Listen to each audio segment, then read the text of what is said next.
Hey Fitheads, today Max and I talk about the best advice we've gotten in our lives. And wow, I just got my mind blown by Max's mentors. This is great. It was really intense. It was funny because it started off as like some fitness advice, and then it turned into like life advice Yeah, or mental approach or habit forming or success approach, or it got a little deep. it all ties in to everything. I feel like I know you better and myself better. Yeah, this was a fun, actually, not to be too dorky about it, but it was sort of a fun, like, what is the best advice I've ever gotten? Yeah. How did that change me? Where did I doing this? Oh, because my mom told me that thing that one time, like it was very introspective, but it's also really, really fun, philosophical. Welcome to Total Fitheads. Serious fitness for not so serious people. Hey Fitheads, and welcome to episode 48 of Total Fitheads. I just felt like pointing that out. How awesome. How many weeks? Jeez. 48. Specifically, great question. Moving on. No, Uh, this is cool. And we started doing more of just Max and I hanging out because it seems like you guys are down for that too. So sweet. This is what it was before we started Total Fit Heads. It was just me and Max broing out.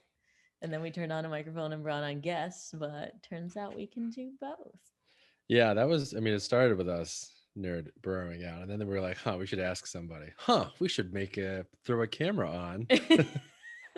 Oh yeah, we were audio only in the beginning. I Yeah, like this. Now I can flex on my home gym. that's very cool. It's also predominantly the way that people socialize now, so it's nice to Yeah, Zoom interact with people all the time. it feels like we're just doing a happy hour and or it's also our job, I guess. Cool. I think it's everybody's job to be on Zoom now. Or you know what? You know what really sucks? Shout out to Google Hangouts. What? Google Hangouts like existed, but everyone's like, how are we gonna do this? I don't know. Like, what? We need a new app, I guess. Should I download Zoom? And meanwhile, I'm sure Google Hangouts is over here screaming like, hello, hello, we can do this. We've been able to do this for years and years and years. And everyone's like, What about Zoom, OG Skype? Wasn't that even before? I only Skype. know this because I accidentally open Skype every time I go to start an episode. I'm like, it's not Skype, it's Zoom. Anyway, shout out to Skype. Why? Sorry. Why did Zoom win? I mean, did Zoom win? No one's going on Hangouts, right? I think it's but Zoom got that thing now where they like say, let's do a Zoom call. It's like Let's Kleenex. Kleenex, yeah, Yeah. or Xerox or whatever that Escalator, I believe, is one of them. is. Too. It really? Yeah, I think so. Don't fact check me. Someone What would you let us call know in it? the comments. Fast stairs, lazy stairs. Stand stairs. Okay. My light's gonna give up. I got motion Okay. sensor. Every 90 seconds, I just need to flex. Okay. Can you adjust the time? No, I can adjust the sensitivity. I'll just hang out in the dark. That's fine. Sweet. I'm in night Well, you look mode. great. Thank you. These what's that trend on TikTok where people are getting naked, silhouetting themselves?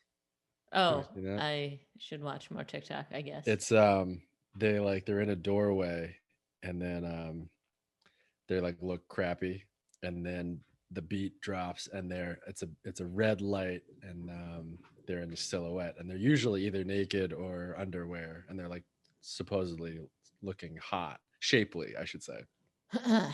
You know, Unfortunately, it turns out it's incredibly easy to lift the filter or to adjust the exposure or whatever. So all these people who like thought they were silhouettes or um, actually are nude now on actually TikTok. possibed if someone Ah. wanted to change the lighting on their thing. Can I ask, are Max and Brittany a couple of those people? I haven't done it yet. Okay. My TikTok is wildly inconsistent, although I think that's par for the course. Yeah, But I do like TikTok. that's what TikTok is. It's just doing whatever you want. It's doing whatever. Fitness TikTok is pretty bizarre. I feel like it's a lot of people who aren't they're like not saying anything intelligent. They're just they're just like looking good, I guess, and then throwing text on that's like run 4 miles, blah blah blah. I'm like, are you I don't talking even about? see fitness TikTok. I think I'm like not in that world. I need to like more people talking about running or something because all I see are silhouette trends like that. Yeah, you have to like things or interact with things. Like Mhm. I accidentally liked an overhead cooking one, and now it's just cooking. I'm like, I get it. I'll order it. Fine, whatever. Like how to like the easiest way to get garlic out of a thing, and I'm like, hey, newsflash, I'm not getting garlic out of the thing. I'm buying a full turkey. You know what I mean? So like, ridiculous. So how does TikTok fitness compare to Instagram fitness? Well, it's definitely more video. Ooh, I don't know actually, because Instagram fitness is it's very video now. You know Yeah. what I mean? It's not just people standing there looking hot, flexing. No offense. No, it's a whole lot of body weight workouts. Then you swipe and it's another body weight movement. You swipe, it's another body weight movement. Or we just Right. follow all the same people. How many variations of like explosive push-up can you do? Yeah. And you know what I mean? And I'm like, I get it. You're doing a push-up and then you're putting your hands in the thing. So we're both just talking about Demi Bagby and Scott Matheson, right? Push up on the thing. Oh, look at that. He's doing a push up on another thing. Oh, Oh, interesting. wait, no, I've been Frank Mediano. I think that's his last name. I've been following him now lately too, and I found him through Scott. He does even more crazy Scott-like stuff, but he refuses, I think, to like actual lift weights. He's only calisthenics, and this guy is just a monster. He's just a Spider-Man or like it's just like Yes, running up a wall. yes, that's a really good analogy. That's See, cool. with Scott, he's doing all this calisthenic stuff, but then like the camera turns off and he like picks up a dumbbell and He like does does cable slow, stuff. heavy Yeah. weights. Yeah. I mean, he's even kind of talked about it. Yeah. Hmm. But it's visually it's more interesting to do that stuff. I know my my most embarrassing fitness follow is a guy who does he's a PT, and he does like, this is really good for like tight elbows, or like this is good for like a good stretch for hip flexors, or like, oh, you got shoulder problems, this is a really nice stretch that you can do. And I'm like, ooh, I should save this post for when I never ever do it. But he has like a lot of really interesting stretches, and I'm like, oh yeah, that's great, I should definitely do that. And then of course I just never do it because I'm a wuss. I'm an inflexible, immobile mobile phobe. Well, now I've got an idea for 2 other episodes where we talk about our most embarrassing fitness follows. We'll just go through the top 10. And then another one where if we'd have to do this in person down the road, whenever we can finally be Total Fit Heads team again. God, I hope so. Go through our saved posts that we totally were going to look at later. Oh my God, that's so embarrassing. Yeah, mine are either moves I want to do to get fitter or moves I want to do to look cool on the gram, and that's it. Yeah, they're also really hard. Like, but people do. I mean, now that I got that stupid TRX, I've been watching a ton of like slow muscle ups, or like the gymnast muscle up. You know what I mean? Where it's no momentum whatsoever. They're just like, Yep. they just go from, and it just looks. I know it's impossible. That's the craziest thing. It looks well when they do it. It looks easy. Impossible. If you, it's like they're putting a cup of water on a table. Never try it. Yeah. It's literally the effort that it appears that they're expending. Yeah. Well, I think about that. It is physically impossible. Like when you watch the Olympics, like someone drops into a half pipe and does a million flips or whatever, and it's like, whoa, that was like a good one, and it was slightly better than the guy before him. But like, if you stood at the top of a half pipe, yeah. But before you watch that, if you stood at the top of a half pipe and knew and had the board on your feet and even thought about dropping in, let alone doing a move, it would feel so much more daunting. I don't know. There's like something to be said about like trying the thing that you're watching and realizing how truly effortless it is. And how like you couldn't even begin to like either try that, and you're only now comprehending how impossible it is. Of course, the other, I mean, I equate that a lot to when there's some meme running around where it's like, it's a line of, I'm pretty sure supermodel, Victoria's Secret models, babes, clearly hot babes, 10 out of 10 on the planet. And the second thing is this fat slob at home with Cheeto dust all over his shirt, and he's like got 70 chins, and he's sweaty, and he's just gross. And he types, her elbows are too big. 0 out of 10 or something like that. You know what I mean? Yeah. It's so like, so gross. Or like when you were wrestling, were there people in the stands being like, "Oh, come on, you should have whatever. Why didn't you do the thing?" Like, I imagine that was so frustrating. Yeah, luckily you couldn't hear very well. Otherwise, it would be really embarrassing. I mean, I look at LeBron James and I'm like, ugh, I mean, if I was 6'8", I could do that. You know what I mean? You're like, no, you can't, dude. There's a lot of tall people that can't do that. You know, like don't cop out after that. But that's the world that we're in right now, is that there's a very few people actually doing it, and there's a billion people being like, I can't believe you screwed that up. What a loser. Yeah. And so many people are like, well, I'm like a big ideas person, like a vision person. I got like all these great ideas. Ideas are very great. cheap, and Yeah. execution is very hard. That's the best. Some artist said that. They were like, yeah, people might look at my work and they say, oh, well, I could have done that. And then I say, well, you didn't. And in my life, I've changed that approach slightly. Not to say you didn't, but now I say, oh, well, please. Yeah, go ahead. Yeah, right. It's Even sort of a like softer way of putting it. Yeah. But it's not quite as, aggressively insulting. Well, that is a good segue into our actual subject of this podcast. Is we wanted to talk about the best advice we'd ever gotten. This was actually Max's suggestion. I really like this idea. Yeah, it was sort of like the best advice you've received, and it translated. I mean, it's a little, I guess, open-ended. Because it started with fittiness, and then for me it translated a lot into sport, obviously competition, stuff like that. Yeah. And then it sort of translated to, I'm like, damn, I guess you could actually say that for a lot of stuff.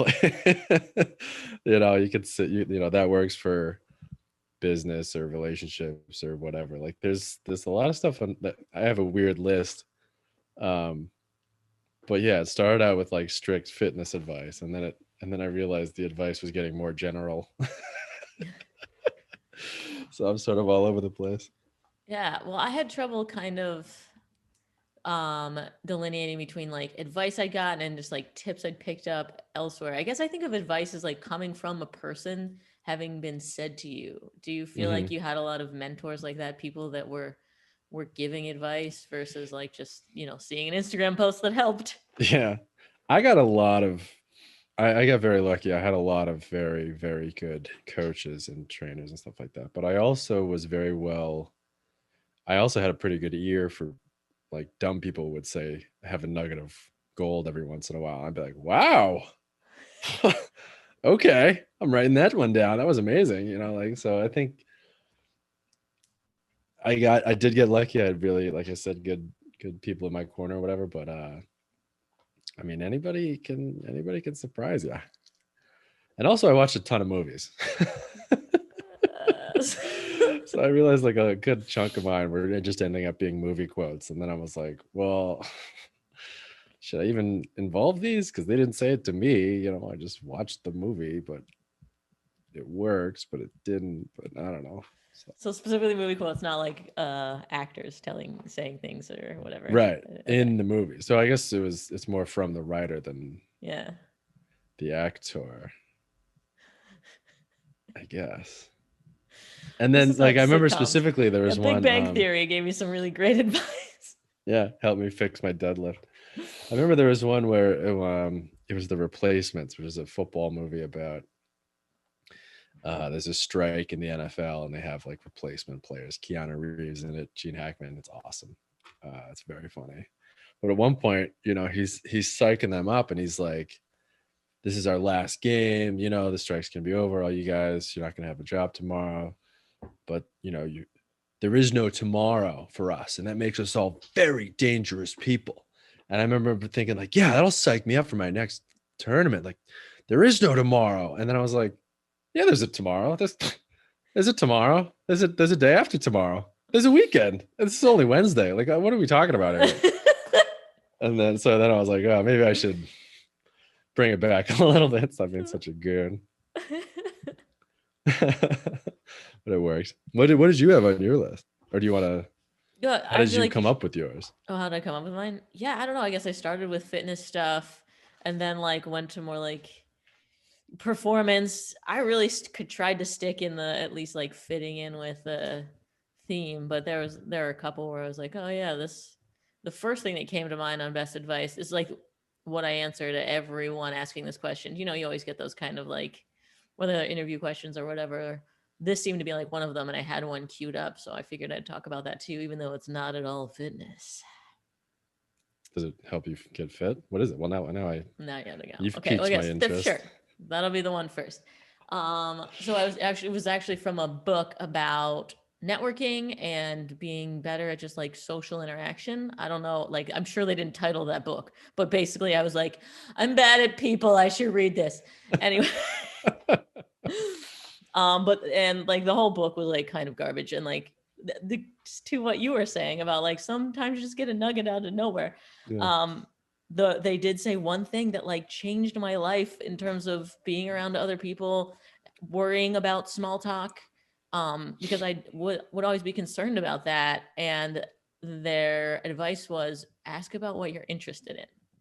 And like that it I mean so simple and so stupid. Like why was I not thinking that? Because I'm thinking, okay, if I'm talking to a pregnant girl, what's the things you say to a pregnant girl? Like when are you due? Or like don't ask this, don't say that. What's the appropriate thing? Like or unrelated to like that person, like just in general, like what's the right thing to say at any given moment? Don't talk about the weather. Like how do I small talk? What am I supposed to say? But then it became like, wait a minute, no. Find out what's interesting about that person to you, and then it's not small talk, and then you don't have to work at it. Wow. Yeah. That's really good. You don't need that advice. You find the most the easiest connection to anyone I've seen in a bar. Well, drinks help. Yeah, that's true. But I guess the small talk. The way I would tie that into fitness now is that I used to force myself to run. Like, what are you supposed to do? You're supposed to do cardio. You're supposed to be on the elliptical. Woman, do that. Hello, woman. Do what you're supposed to do. Let me show you to your elliptical. Like,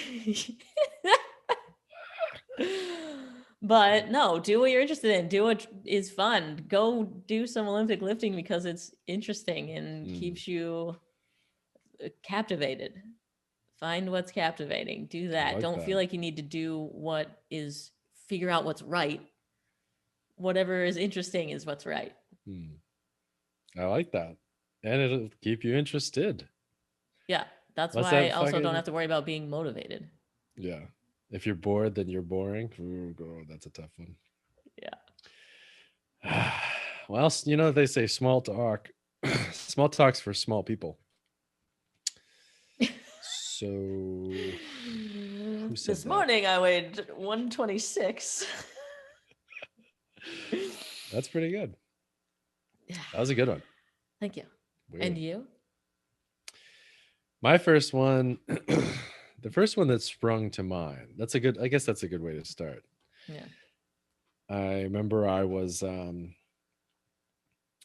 just learning how to Olympic lift, power lift. I was doing cleans. I was doing drop cleans. I don't know. Is that what you still call them? And I was having trouble with technique for sure. And I was definitely getting caught up, and I sort of didn't realize this at the time, but I was sort of hiding behind wanting to learn technique a little bit because I didn't want to fail again, I guess. I didn't want to blow. I was just blowing lifts, you know, like I just couldn't do it. And I used to work with the strength coach, an MIT strength coach. He was really, really smart. Shocker. And he would say, "All right, enough. No more lessons. Just pick it up." And I was like, what do you mean? Like, come on, you got to tell me how to do it. Do I like, are my hips too over, or like, am I too far forward over my knees or whatever? And he'd be like, how would a caveman pick it up? Pick it up. Do it. I was like, come on, man. He's like, caveman wouldn't ask about technique. Caveman would just pick it up. So go ahead, pick it up.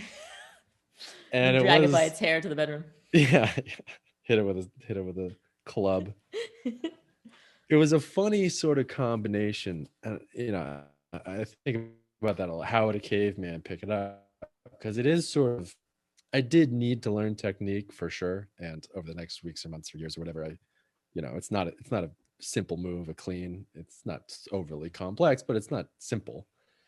But on the other hand, at some point you need to stop asking how to do it and you need to just start doing it. And don't hide behind like, oh, I need to learn another lesson.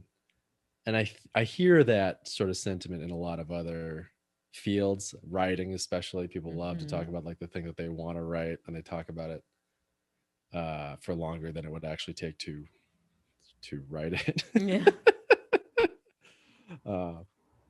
So a lot of times when I'm like, oh well, I don't want to waste effort, and I want to make this as efficient as possible. Like a lot of times, efficiency and perfectionism, I think, are a lot of times sneaky hindrances to actually doing it. So I think about that every once in a while, but how would a caveman pick it up? And I'm like, I don't know, Steve. That's why I'm asking you,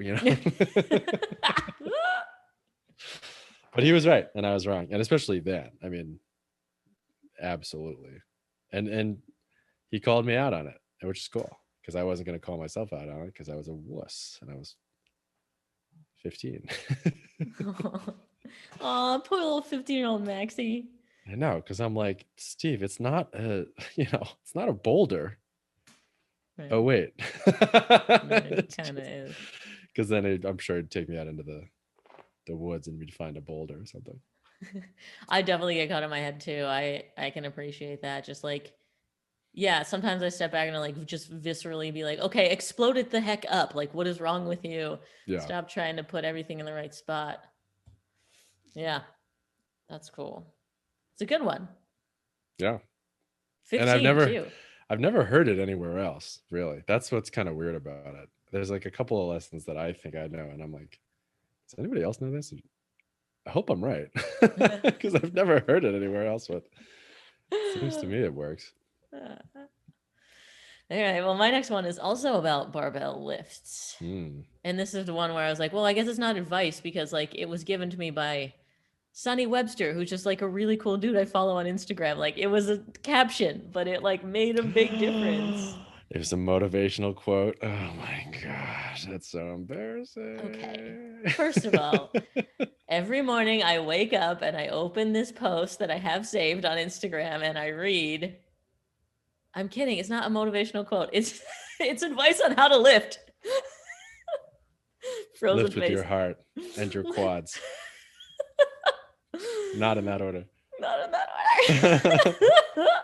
order. No, he said your body moves around the bar, not your bar around the body. And like I knew that into like I just never heard it said that way. And like I know the bar path is supposed to stay, but like thinking about when I set up and I think about that, suddenly the bar goes straight up and I'm like nimble and catching it where I should.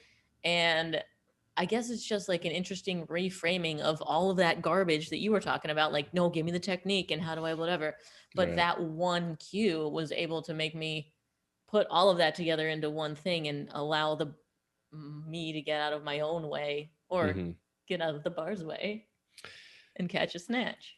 I think that's, you absolutely have to visualize that way. Do you know what a kendama toy is? Mm-mm. I think it's a Japanese toy, but it's like a wooden stick. It's like a wooden. Juggling Josh plays with it. Yeah, and it's got a ball, and the ball's on a string, Yeah. and you have to like whip it up and then catch it on the. that really helped me a lot in terms of visualizing Olympic lifting, powerlifting like that, because Interesting. your arms are string essentially. Yeah. You're not pulling with your arms. You're pulling a stick that pulls a ball Right. via a string. And so like flipping it Yeah. up like that and catching it a lot, that helped me visualize a lot too. That's cool. Yeah, from all like CrossFit L1, they just like gave us a bunch of different types of cues, Mm-hmm. like whether you're a visual learner or a tactile learner, or you need things explained or like shown in a mirror or shown on the coach. They're like a bunch of different, or like poking at at their butt in or whatever to get them. They're While like they're, different yeah. ways to teach all of the same thing, and they kind of like walked you through how to figure out what is going to get your client to do the right movement. And for me, it was just like that one way of visualizing it. Anyway, great Yeah. advice. Thanks, Well, there's certainly Sonny. different cues Yeah. for sure. I remember our wrestling room had I think I've told you this. It was a dance studio that they turned into a wrestling room. So there's one full wall of mirrors. Mm-hmm. And so if you look at someone do something, I would mirror it, and then I would look at myself do the same thing.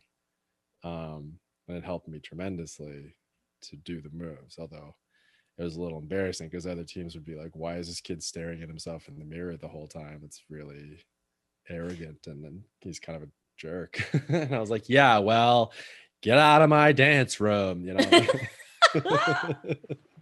But people learn different ways, and I learned by watching sort of a third person version of myself learn it. Yeah, Yeah. get it to Ken Damato. I think that'll help a lot. Plus, Okay. it's good for hand-eye coordination. And It's looking cheap. as They're only cool as like Josh $8. on Instagram. I think he probably sells them. He's Oh yeah, I gotta get the he's juggling Josh branded one. yeah, and then get the Pokemon cards that he's also selling. He's an instapreneur. Instapreneur. Is that a word? That's a Sure. word. Now it is. Yes. All right. What's your next one? My next one is not. It's funny. I was gonna say like, okay, so how do we? Your body moves around the bar. So how do we relate that to networking? Because I was thinking like my next one has nothing to do with anything except for it's easier to keep a sweat going than to break a new one. That doesn't translate to Is about anything other kinetic than, energy. well, who knows? But it is absolutely true. If you have a sweat going and you lose the sweat, call it a day. You're not breaking another sweat for a while, at least for a Interesting. couple hours. And certainly not until you've had a shower. But if you get a sweat going, you can just throw on some sweatshirts and roll around on the ground. You have to do very minimal stuff, but you can keep that sweat going a lot easier than you think you can. It's kind of like building a fire. Once you have it going, it's easy, but starting and stopping is a pain. So Almost impossible, as yeah. I've seen on Naked and Afraid.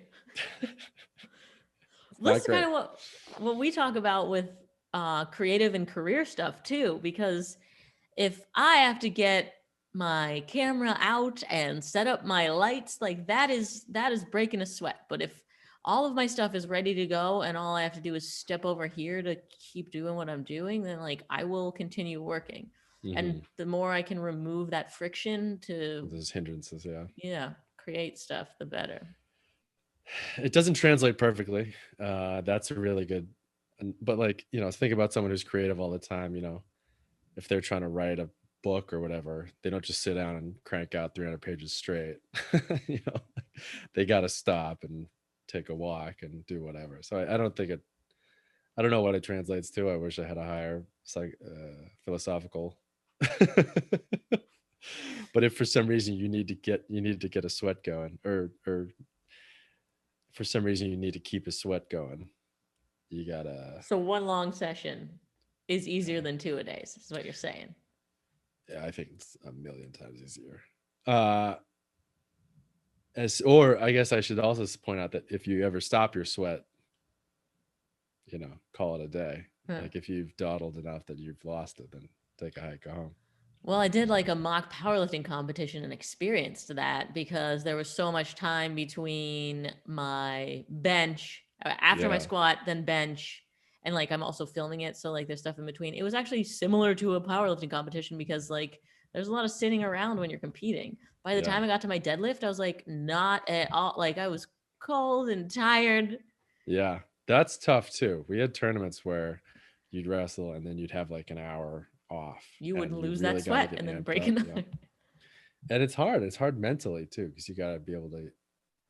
The trick that I found was always get back Pre-workout. down to 0 as fast as you can. Oh, interesting. Like as soon as you're done, start like cooling down, get a rest, like take an actual real nap. You know what I mean? Leave the gym, for example, Huh.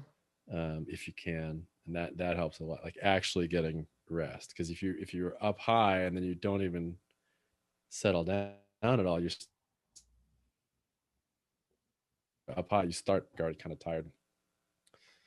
It's not easy. Were you doing that Twitch one? The Twitch powerlifting competition? Oh no, I had I had like peaked in my training for a competition and there In were life, yeah. no competitions going on, so I just like made up my own in my garage. The alley, this is the Spagnola Invitational Would Tournament. you shut up? I came in first place. You're laughing, but I put this on YouTube. That was a video. My dad always wanted to have like an invitational tournament and get t-shirts printed up that said champion on the back, because it's an invitational, it's not an Oh, open. right. You Yeah. gotta get the invite. That's funny. You got a funny dad. Yeah. All right. Do you want a cool one or do you want a meathead one? Meathead. They are not the same. I will tell you that. Okay. Really? You want the meathead one? Okay. Yeah. One time I was in this sounds like such a tool, but this story makes me seem like a tool, which I should say it illustrates how much of a tool I am. Sure. I'm wrestling this kid. He's really good. And he sort of headbutts me in the mouth. It wasn't, I don't think he did it maliciously. And, it hurt a lot, obviously. It hurts. I don't know if you've ever been headbutted in the mouth, but it's not great.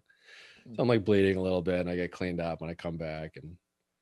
And he goes, the second period starts and he goes, hey man, sorry about the headbutt. And I was like, that's why girls don't play the game.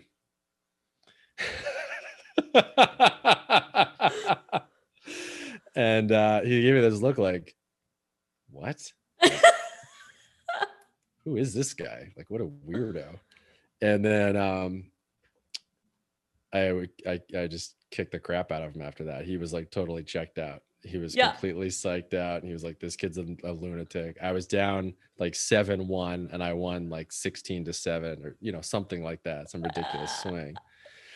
And yeah, after he ended up sort of being a friend of a friend. And so I saw him like a while later. And I was like, oh, hey, man, how's it going? Good to see you. And he's like, girls don't play the game, huh? He's been thinking about it since then. I was like, oh.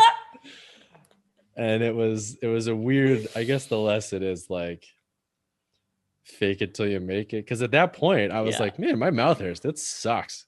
And it was from some movie. I don't remember what it is, but it's from some movie where the guy does the same thing. He pretends like he's not as, like, he just got hit in the mouth and he says something like, oh, that's why girls don't play the game. Like I'm such a tough guy that thing didn't bother me at all. Whereas in the movie, it bothers him a ton. Obviously, it's a movie, so he comes back and wins or whatever. But I did the same thing. And it was sort of just one of those things where it was a combination of, I don't know why I just said that. And, oh, I know why I said that because it's a movie quote. I quote movie quotes to my friends all the time where we all like laugh at each other how stupid we are. But it works. It like actually specifically worked in the exact same way as it was in the movie. And I couldn't believe it. But yeah, he was like, yeah, that totally psyched me out. And I didn't know. I thought you were like an animal or something. And, that was it. So if you can psych somebody out by faking it, it works. It's like that thing we heard the other day about sleep. Like if somebody tells you got good sleep, you're like, yeah, I got great sleep. Sure. So next time you need a pep talk, just tell yourself you're awesome, or I don't know. The Weird. psychological component is so strong. And the fact that you could lay your thumb on that guy with like a weird mental thing. Wow, that's nutso. The best part is I have a video of the match actually, because my dad would tape the matches for us, or somebody on the team would tape him or whatever. And so you see him say that to me, and then you see me say the thing, and then he like turns around to, I don't know, whatever, and you see my eyes be like, "Oh, I can't believe I said that." But yeah, it's a total. It was like out of a teen drama or something, or like a slapstick That's so comedy. For sure. funny. Do you know what movie it was? We gotta Google it. I'd have to think of it, but it might have even been the same movie. I feel like I watched that Replacements movie a lot. That's nutso. Wow. Yeah. I don't know. I mean, I guess it wouldn't really work for you, but being a human girl and all. That's why boys don't play the game. Right. No, just like make someone think you're freaking crazy before you have to do some sort of physical competition against them. Get in someone's head. Ugh. Or just act like something that clearly Yeah. bothers you doesn't bother you at all. And after a while, maybe it doesn't. Or at least you convince everybody else that it doesn't enough so that you don't have to, it doesn't have to bother you. But yeah, I wouldn't suggest getting headbutted in the mouth if you can avoid it. It really sucks. Man, this sucks. It does. My mouth hurts. All right, I got my bro one. All right. One wise man once told me, "What? Don't ever test your 1RM." I think about this all the time, and it was as you're great testing your advice. 1RM. Well, we were talking about that earlier, that I was as you're doing crushing a records. powerlifting competition. Wait, but you're laughing at that, not the fact that you're the one that said it to me? I know. Yeah, that's true.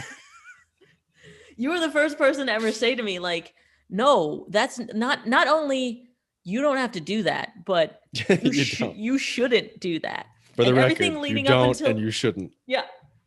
And it was like mind-blowing to me because, you know, in CrossFit, it's all about like pushing as hard as you can. I mean, of course, they always say like be safe and have great form, but really it's easy to get competitive.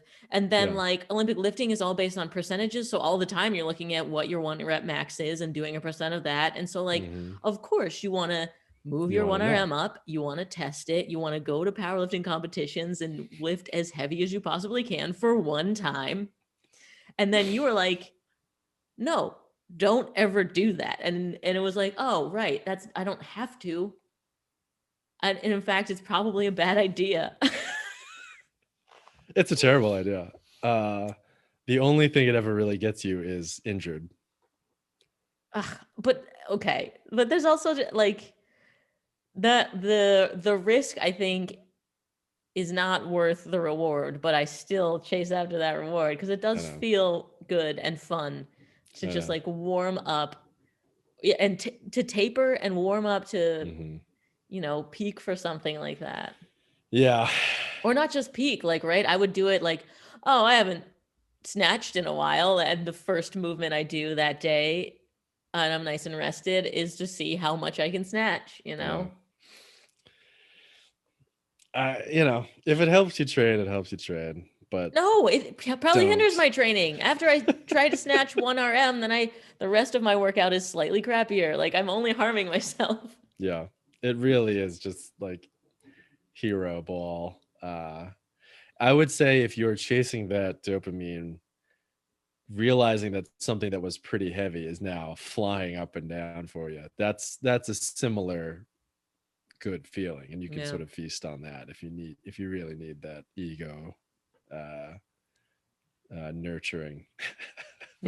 which we all do, obviously. Like, good. I'm glad that you have stopped doing that, or at least thinking about stopping doing that as you continue to do the opposite. Obviously. I said it was good advice. I didn't say I was taking it. Yeah, well, it had an impact on me, though. Seriously, I think about it all the time. Good. Every time I test my 1RM. Every time I crush my records. Every time I crush my spine. What's your next? I got one. Okay, I'll do a good one. So do you remember we had Monik on here? Yeah. The squash player Of from course. Trinity College who was I forget if he was a 3 or a 4-time national champ, but he was an incredible player. But the team was an incredible team, and it was made up of incredible Monik level players. And they were all tight too, which is great. They were all really tight, and their coach was this incredible guy named Paul Asiante. He had a book. He has a book out. That's awesome. And he really did a really, really good job of managing college age international students who were like the coolest, the best of the best, the best of the best. And some of them had egos, and some of them didn't. Were from Sri Lanka, and they're adjusting to Connecticut in January. You know what I mean? Like, there's a lot of stuff that went into running his team, and he had this really, really good book called Run to the Roar, and he sort of tells this I don't know if it's a fable or if it's a folk tale or whatever, but the idea is, if you see a lion, next time you're out and about, and you see a lion, apparently what you do is, if a lion will roar at you, maybe you won't even see him, he'll just roar, whatever. And if you run away, the lion realizes that you are prey, and he runs after you, and he swipes your legs out, and he bites you in the neck, and he kills you, and he eats you for dinner. But if you run towards the lion is like, whoa, what? This guy is not prey. This is an equal or possibly a predator. I'm getting the hell out of here. So the idea is, if you see something that scares you or is crazy, terrifying for you, run. Don't run. Don't even sidestep it. Just like literally put your head down and run right at it. And that's the best. I think that's the best. There's a lot of good lessons in the book. Another one offhand that he said is just like, you want to cry in practice and laugh in competition. Like, you want your practice to be a lot harder than your competition, blah, blah, blah. Obviously, Brittany was saying that about falling so many times in practice that you don't fall on stage. Yeah. Right. But the Run to the Roar, I mean, I couldn't really think. It's the title of the book. It's so catchy. Oh, my goodness. I know. So it's hard to really say that there's a better lesson than that when it's the title of the book. Yeah. But it's good. And coincidentally or not, I know this is going to sound even dumber, but I do have a friend who was hiking and he heard a mountain lion, and he puffed up as big as he could, and he started swinging his backpack, and he ran at the lion, and the lion ran away. Whoa. Like that. That's a really cool story. That's crazy cool. The caveat to that is, he realized he was with his girlfriend at the time, and he realized that, like, I forget how he put it, but he was like, look, if I ran away, she would get eaten by the lion, or she would also run and she would be faster, and then I would get eaten by the lion. So either way I was screwed. I couldn't run away. I had to run towards this thing and scare it away. So it does work, and it usually works in life, although I'm sure someone is, some nuclear bomb scientist is probably like, you know what, you probably shouldn't run towards the nuclear bomb, but yeah, anything that pushes me outside my comfort zone, I'm totally like, that's horrifying, I should do it. I know. And I should, unless it's a 1RM, then don't. Then just skip that one. All right. Oh, that's a good one. I have two more. Mm-hmm. All right, this one, I don't like it because another one I'm not following, I guess. I was a dancer for a long period of time in my life until I was 18, and it was like competitive dance. It was all consuming. I mean, in the sense that I was in a dance company. I loved everyone that I danced with. We spent a lot of hours in the studio. Mm-hmm. My teacher happened to be my aunt. Mm-hmm. And so she's like this aunt. Is it? I don't know. Aunt. Hey, what's Carpenter worse than ants. ants in your pants? Uncles. Oh, gross, weird. Ah!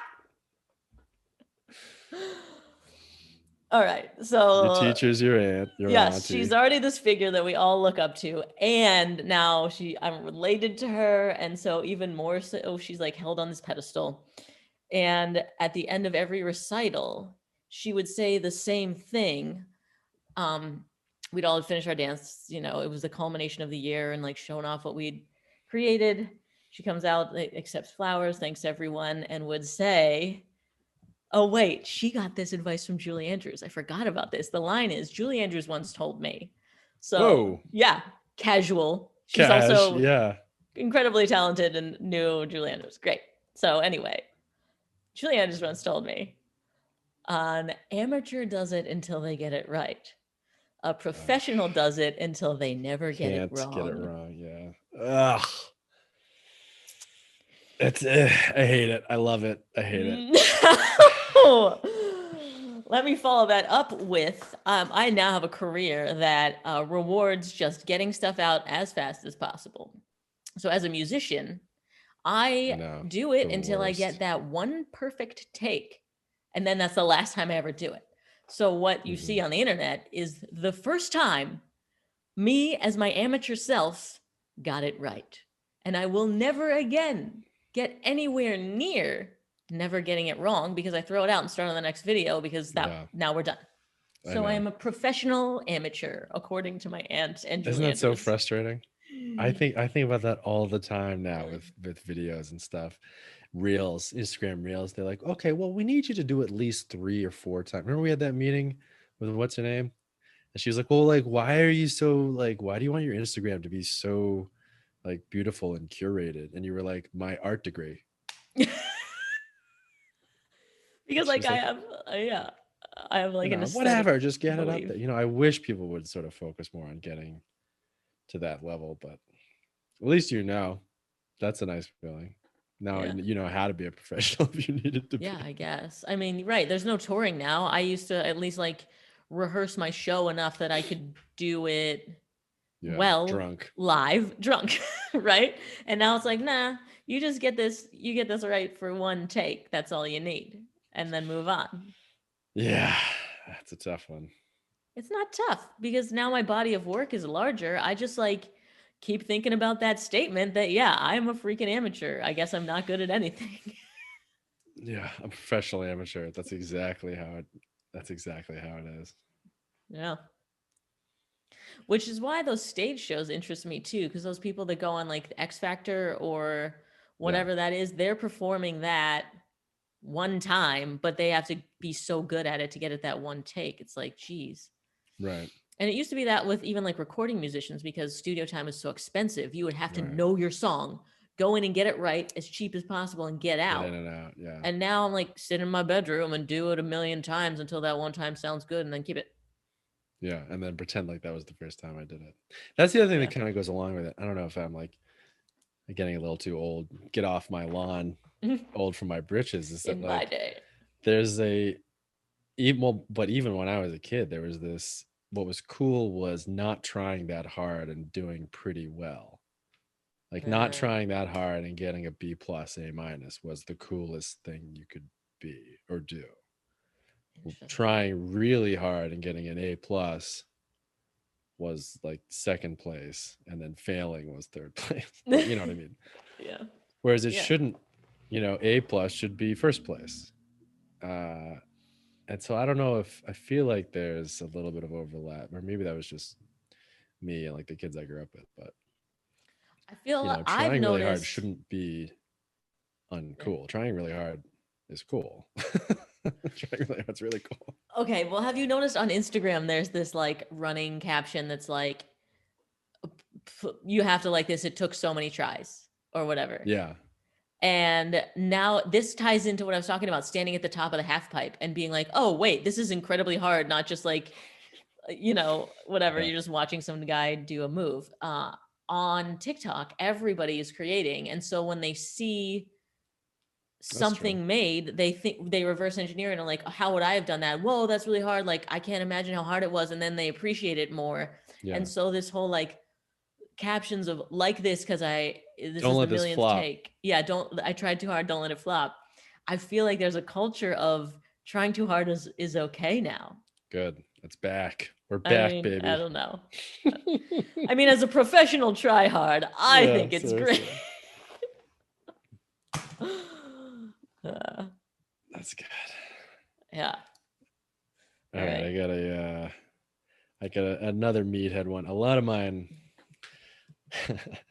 a lot of mine sort of revert back or applied to wrestling, because this is another running joke with my friends and family, is that wrestling is a sport, but it's also very ubiquitous in that everybody struggles with something, and a lot of things translate well, like it's just you against the world, or you know what I mean. And so a lot of times, like literally whatever we're talking about, someone will be like, it's like wrestling. I'll be like, yeah, man, I can't find, I'm trying to open this can of tuna so I can make a sandwich. And my dad will be like, oh, you know what? It's like wrestling. As soon as you stop trying so hard, you'll just, or you know what I mean? You just really got to power through that resistance. I'm like, yeah, where's the mayonnaise? Like, shut up. So anyway, this one is one that I saw that definitely translated to wrestling, but then I realized it translated to everything else. So the lesson is, Batman is starting his training. And he's in sort of nowhere Asia. We don't know where he is. And he's fighting a lot of criminals and blah, blah, blah. And he meets the League of Shadows, and the guy's like, if you want us to really teach you how to be a super ninja, climb to the top of this mountain and meet us at our secret temple. So he climbs the top of the mountain, he meets him at the secret temple, and he's exhausted. And the guy's like, all right, it's time to start training. And Batman's like, I can't even stand. I just climbed to the top of a mountain. Like, what are you, nuts? And the guy's like, no, evil's not going to wait for blah, blah, blah. And he starts to fight him. And it's really cool. It's epic. Batman starts like pulling out some ninja moves and stuff like that. And the guy who's supposed to be Frank Ducard, but he's actually Ra's al Ghul. He's like the big bad guy. Identifies the styles of martial art that Batman's using against him. He's like, oh, this is the tiger move, and this is lotus blossom, whatever. And he goes, impressive, but this is not a dance. And he just pounds Batman right in the face. And you know what I mean? And so that translated really well to me, because I would do sort of moves in wrestling, and I'd do them soft. And I'd be like, oh, I'm supposed to do this. And then it wouldn't work. And I'm like, oops, I guess it didn't work. Like, so part of it is knowing what to do. And then the other part is like doing it wicked hard. You know what I mean? Like, it's not just kind of trying it. It's like doing it and then actually trying pretty hard to do it. The way I've seen it apply to weightlifting specifically is that people have always said, like, move like you mean it. Do the move like you really, really mean it. Don't just try to, get a deadlift. Like, actually try. Focus on your technique, obviously, but, really try. So this is not a dance. I love that one. I like it. And move like you mean it is like kind of it's like a crappier version. So yeah. I want to write that one down. I gotta listen to this podcast later. This is not a dance. And he says it with it's Liam Neeson. And so you're like, well, Liam, okay. All right, hold on. I gotta go do some push-ups, or whatever. Like, pause the movie. So that was the one I really liked. This is not a dance. That's awesome. Yeah. I mean, it kind of ties back to what you're saying too about the how would a caveman do it? Yeah. It's not just technical, there's that visceral. visceral. You actually have to. Yeah. Well, if caveman is like, or why would a caveman do it? That's sort of how that applies. It's like he's doing it. Like, why is he fighting a saber-toothed tiger? Does he want to fight a saber-toothed tiger? No, but he has to, and probably hungry. Probably hungry or going to be eaten. Yeah. All right. God, being a caveman would suck. I think that's probably last place in my where would I like to be in history. You're wrong. Man, okay. I'm way too First of excited all, and passionate about this. how old are This you is a thinking whole you're other gonna live episode. to? This is a whole 15? other episode. Cavemen lived in Eden. You realize the problem that we have and why all of our modern day miseries came about is because people live too close together.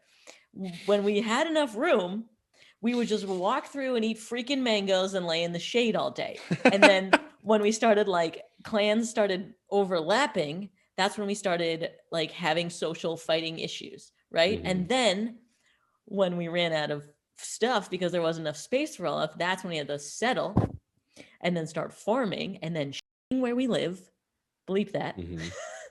and then and then just like having to invent plumbing, everything that comes along with like disease and having doctors and like we used to live in Eden. So people act like, oh, technology, like life is traveling like this and technology is improving life and it's going like that. But really it was, we were up here living in Eden and then we all started cramming together and now technology is trying to catch up to where we were in Eden. That is my theory. Good theory. Do you Also, like camping? Well, did you where you stayed when you went camping? Also, you're talking. No, see, you went I don't camping. like camping. I'm not an You go idiot. camping I towards don't the like equator. camping. The reason that camping sucks is because there are too many people and we can't just camp and be naked around the equator where everything's beautiful. It's a good argument. Hurricanes are pretty beautiful when they wash you away into an ocean of sadness. Yeah, Okay. that's You're an saying you're living theory. a life That's an of interesting theory. of Eden, and then once in a while, one of us dies from rain. Fine. Right.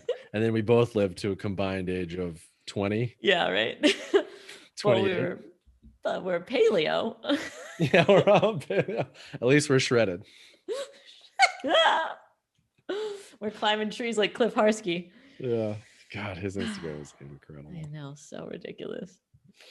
All right, my last one, my best one, obviously save for last. This one, incredible piece of advice, was not intended to be advice when it was given to me, but it is such a seminal moment in my life. I attribute this statement that was said to me at such a young age to my entire personality. Like the way I am now, the reason I went to college when I did, the reason that I do everything that I do and function the way I am, incredibly type A, is because of this one statement. Hyping it up, really. Yeah.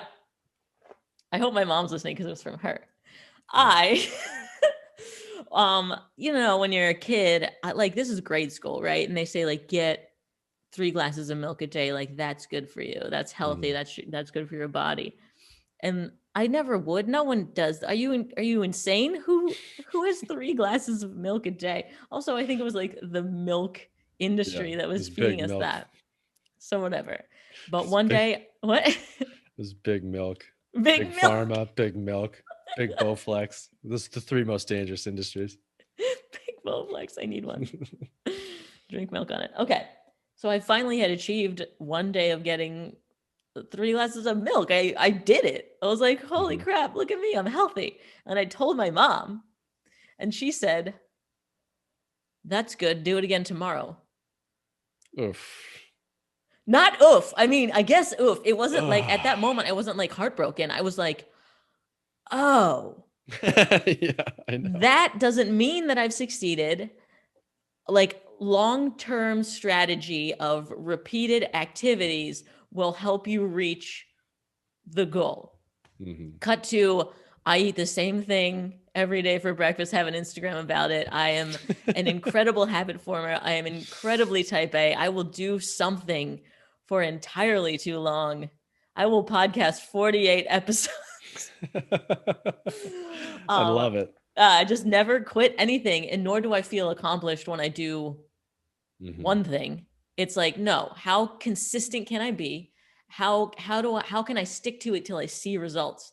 And it really all goes back to like being super young and realizing, oh, right, one time doesn't mean anything.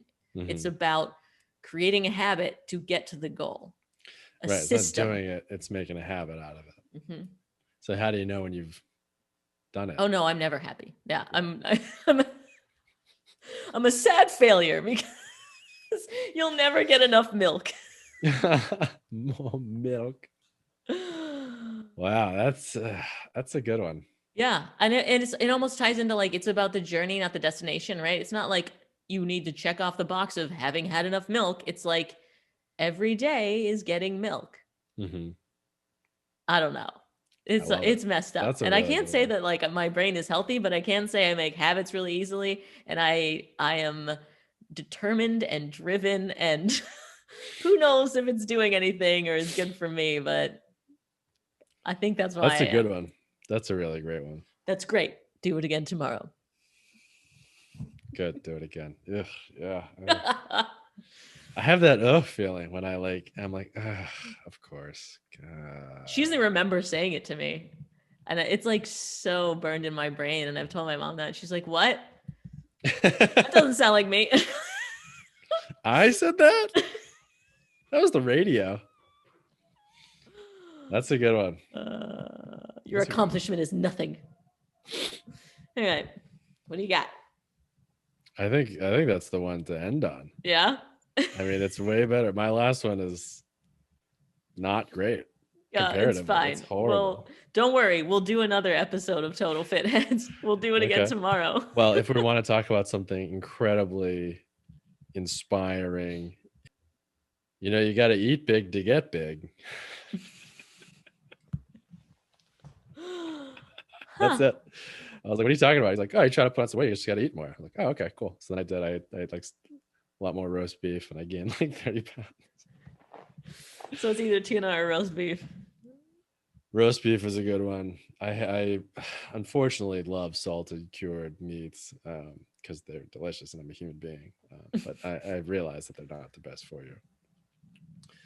But yeah, I was like sort of whining about not being able to put on size and weight as fast as I wanted to, and then he pointed out that I wasn't eating nearly enough, and I was like, oh yeah, that makes sense. Yeah. So it was a little it was good, but I just ate a lot more roast beef sandwiches. But now if I eat a roast beef sandwich, good, do it again. Do it again tomorrow. That's so funny. That's so funny too. That's one of those like she doesn't remember it at all and it like completely changed her life type moments. Yeah. I'm sure that's more common than not. Whereas like something impacts you a ton, and especially when you're so young and or people impressionable. involved have no idea what you're talking about. Right. Yeah, and I mean, I'm sure I'd still be really like uptight, type A, and like hardworking anyway. Right. But like that just seems like had an Specifically, impact. Yeah. habit forming, or journey over the. There's so much to it because, God, I don't know. Maybe I'm reading too much into it, but man, I just remember being like, I accomplished something, and then she was like, flipped it on its head. Did you? Not that I didn't, but just that like accomplishment is long-term achievement, long-term commitment. That's what I learned. That's good. Not one little goal. That's a good one. And accomplishment is like an ongoing upkeep. It's like working out. You stop doing it, you stop being fit. You stop being. You can't just like accomplish. You stop something. being happy. Yeah. Well, this is a pretty inspiring episode. Yeah. Sort of. Totally inspired. I gotta write this down. I gotta go eat more. Yeah. I gotta go eat again. All right. Well, thanks to the fit heads. If you made it this far, you are obviously the coolest of the fit heads and have already rated and reviewed on iTunes. And if not, please do that because it makes a huge difference for us. Let us know some of the best advice you got in the comments on YouTube. Yeah? Yeah. Sweet. We'll see you next episode because we're definitely going to commit to this and keep doing things. We should do an episode where we eat roast beef sandwiches. Sold. Absolutely. In. Amen. All right. See you next week.